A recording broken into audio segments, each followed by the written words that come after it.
स्नेहदा स्पन्दन स्नेहदा स्पन्दन।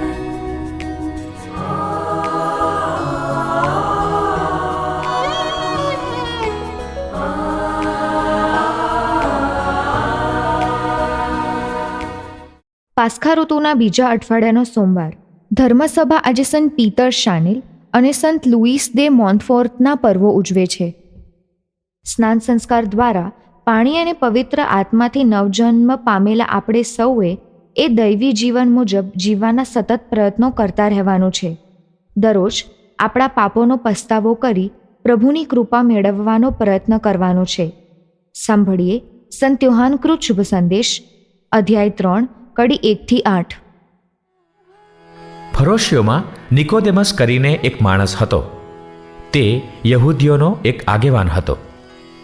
એક દિવસ રાતે ઈસુની પાસે આવીને તે કહેવા લાગ્યો, ગુરુજી, અમે જાણીએ છીએ કે તમે ઈશ્વર તરફથી આવેલા ગુરુ છો, કારણ તમે જે બધા પરચા બતાવો છો તે કોઈ માણસ ઈશ્વરની સહાય વગર બતાવી ન શકે. ઈસુએ તેને જવાબમાં કહ્યું, હું તને સાચે સાચ કહું છું કે જ્યાં સુધી માણસ નવેસર જન્મ ન લે ત્યાં સુધી તે ઈશ્વરનું રાજ્ય જોવા પામી નહીં શકે. ત્યારે નિકોદેમસે તેમને કહ્યું, માણસ ઘરડો થયો હોય ત્યારે જન્મ શી રીતે લઈ શકે? તે ફરીવાર પોતાની માના ગર્ભમાં જઈને જન્મ લઈ શકે ખરો? ઈસુએ તેને જવાબ આપ્યો, હું તને સાચે સાચ કહું છું કે પાણી અને પવિત્ર આત્મામાંથી જન્મ ન લે ત્યાં સુધી કોઈ ઈશ્વરના રાજ્યમાં દાખલ નહીં થઈ શકે. દેહમાંથી તો દેહ જ જન્મે અને આત્મામાંથી આત્મા. એટલે તમારે નવેસરથી જન્મ લેવો જોઈએ. એમ હું કહું એથી નવાઈ પામવાની જરૂર નથી. પવન મરજીમાં આવે તેમ વાય છે, એનો અવાજ સંભળાય છે, પણ એ ક્યાંથી આવે છે અથવા ક્યાં જાય છે એની ખબર પડતી નથી. એવી જ રીતે આત્મામાંથી થતો જન્મ પણ અકળ છે. स्नेहदा स्पन्दन स्पन्दन। ઈસુ સ્નાન સંસ્કારથી થતા નવા જન્મને સમજાવે છે. જ્યારે મમ્મીને પેટે આપણો જન્મ થાય છે ત્યારે આપણે માનવ તરીકે જન્મ લઈએ છીએ. એ જન્મ પછી જ્યારે આપણો સ્નાન સંસ્કાર કરાવવામાં આવે છે ત્યારે આપણો જન્મ ઈશ્વરના સંતાન તરીકે થાય છે. આ જન્મને નવો જન્મ કહીએ છીએ. કેથલિક ધર્મસભામાં તો બાળકોને સ્નાન સંસ્કાર કરાવવાનો રિવાજ છે. સ્નાન સંસ્કાર સ્વીકારતા પહેલાં પવિત્ર ત્રૈક્ય ઈશ્વરમાં સ્નાન સંસ્કાર સ્વીકારવાની શ્રદ્ધા આવશ્યક છે. હવે બાળક તો એ શ્રદ્ધા વ્યક્ત ના કરી શકે, એટલે બાળકના મમ્મી પપ્પા અને ધર્મ મા બાપ એ શ્રદ્ધા કબૂલે છે અને સ્નાન સંસ્કાર સ્વીકારતા બાળકને એ શ્રદ્ધા વારસામાં આપવાનું વચન આપે છે. બાળક માટે મમ્મી પપ્પા ઘણા અગત્યના નિર્ણયો કરે છે. દાખલા તરીકે કઈ શાળામાં દાખલ કરાવવું, કઈ સગવડો પૂરી પાડવી. એટલે મમ્મી પપ્પા બાળકને સ્નાન સંસ્કાર કરાવવાનો અગત્યનો નિર્ણય પણ લે છે. સ્નાન સંસ્કાર એ તો ફળ છે. એનું મૂળ તો છે ઈસુમાં શ્રદ્ધા, પવિત્ર ત્રૈક્ય પ્રભુમાં શ્રદ્ધા. નિકોદેમસને ઈસુમાં શ્રદ્ધા બેઠી છે. તે ઈસુને કહે છે કે ઈસુ ઈશ્વર તરફથી આવેલા છે. આવી શ્રદ્ધાનું કારણ છે ઈસુના કાર્યો. નિકોદેમસ ઈસુના કાર્યો જોઈ શકે છે, કારણ તે ઈસુની પાછળ પાછળ જાય છે. તેને પ્રભુમાં શ્રદ્ધા છે અને ઈસુમાં શ્રદ્ધા છે. હજી નિકોદેમસ પવિત્ર આત્માને ઓળખતો નથી. ઈસુ જુએ છે કે નિકોદેમસમાં જરૂરી શ્રદ્ધા છે, તો તેને હવે નવા જન્મ માટે એટલે કે સ્નાન સંસ્કાર માટે તૈયાર કરી શકાય. ઈસુ નિકોદેમસને નવો જન્મ લેવાનું કહે છે. નિકોદેમસ માટે આ બધું નવું છે. ઈસુ પાણી અને પવિત્ર આત્માથી થતા નવા જન્મની વાત કરે છે. આ જન્મ માતાના ગર્ભમાંથી આ દુનિયામાં પ્રવેશવાનો જન્મ નથી. માતાના ગર્ભમાંથી માનવ જન્મે છે. પાણી અને પવિત્ર આત્માથી ઈશ્વરનું સંતાન થવાય છે. ઈસુ પવિત્ર આત્માને પવનની ઉપમા લઈને સમજાવે છે. પવન જોઈ શકાતો નથી, અનુભવી શકાય છે. પવન ક્યાંથી શરૂ થાય છે અને ક્યાં પૂરો થાય છે એ જાણી શકાતું નથી. પવન પોતાની મરજી પ્રમાણે વાય છે. આ ઉપમા દ્વારા ઈસુ પવિત્ર આત્માને સમજાવે છે. પવિત્ર આત્માનો અનુભવ કરી શકાય. પવિત્ર આત્માને રોકી શકાય નહીં. પવિત્ર આત્મા એમની મરજી મુજબના ભક્તો પર ઉતરી આવે. અત્યારે પવિત્ર આત્માની મરજી છે નિકોદેમસ પર ઉતરી આવવાની.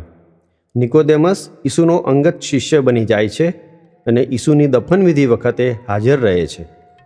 આપણને પ્રભુની યોજનાથી અને કૃપાથી સ્નાન સંસ્કાર મળેલો છે. આપણા જીવનમાં આપણે પવિત્ર ત્રૈક્ય ઈશ્વરમાં જ શ્રદ્ધા રાખવાની છે. આપણી આ શ્રદ્ધાને આપણી મુશ્કેલીઓના સમયમાં વધુને વધુ ઉપયોગમાં લઈએ.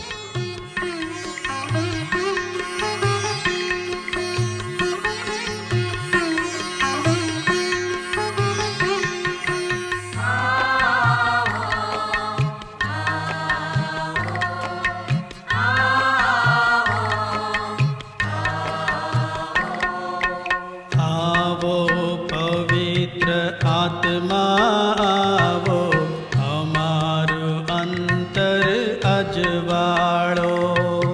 આવો પવિત્ર આત્મા આવો, અમારું અંતર અજવાળો. આવો પવિત્ર આત્મા આવો, અમારું અંતર અજવાળો.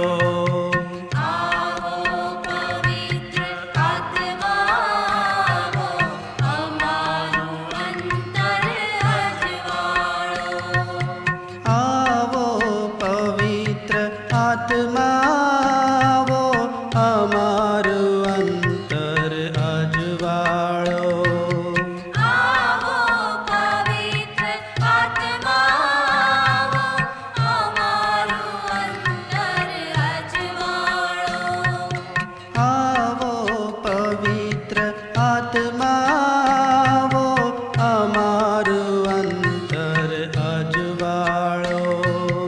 આવો પવિત્ર આત્મા આવો, અમારું અંતર અજવાળો. આવો પવિત્ર આત્મા આવો, પ્રાર્થના કરતા શીખવાડો.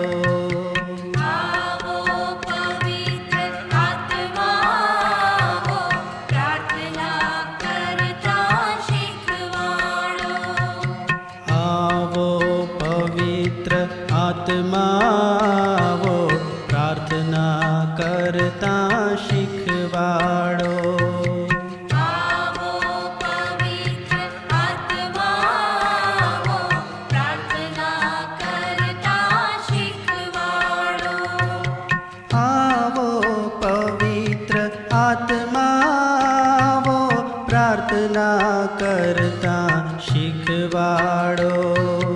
આવો પવિત્ર આત્મા આવો, પ્રાર્થના કરતા શીખવાડો. આવો પવિત્ર આત્મા આવો, પ્રાર્થના કરતા શીખવાડો. આવો પવિત્ર આત્મા આવો, પ્રાર્થના કરતા શીખવાડો. આવો પવિત્ર આત્મા આવો, શીતળ શાંતિ પ્રસરાવો. આવો પવિત્ર આત્મા આવો, શીતળ શાંતિ પ્રસરાવો.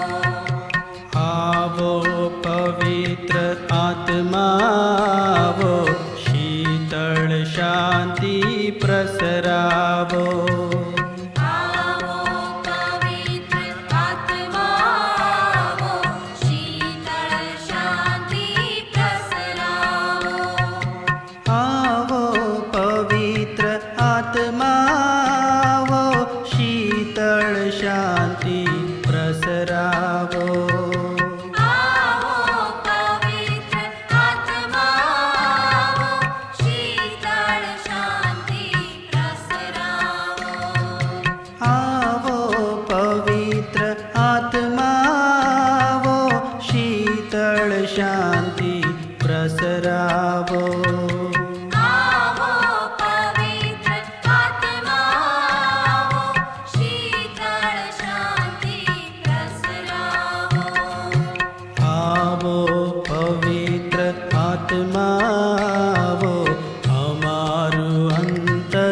અજવાળો